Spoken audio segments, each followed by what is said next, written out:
Current వాడేసుకున్నారు, డబ్బులు ఇవ్వట్లకి. వీళ్ళు వాళ్ళకి డబ్బులు ఇస్తే వాళ్ళు అక్కడ ఇస్తారు డబ్బులు. డబ్బులు ఇవ్వకపోతే ఆ కంపెనీలు మూతపడిపోతాయి.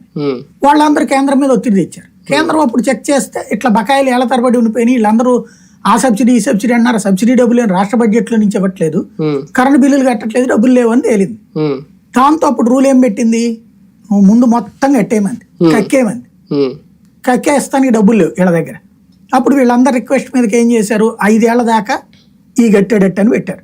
అంటే ఫర్ ఎగ్జాంపుల్ వాళ్ళ ₹1,00,000 బిల్లు ఉందంటే ఏడాదికి ₹20,000 చెప్పును కట్టు.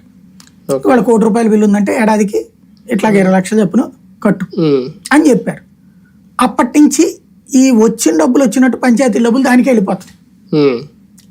దాన్నే వీళ్ళు ఏమంటున్నారు, దారి మళ్లించారు అంటున్నారు.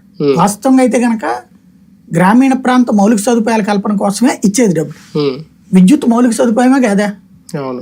కరెంటు లేని రోడ్డు ఆశిస్తారా? కరెంటు లేని మంచినీటి సదుపాయం ఆశిస్తారా? అది ఇది రెండు కావాలి. కానీ ఇది లేకుండా అదైతే ఏది పనికిరాదు. బేసిక్ గా కరెంటు బిల్లులకి మార్చారు.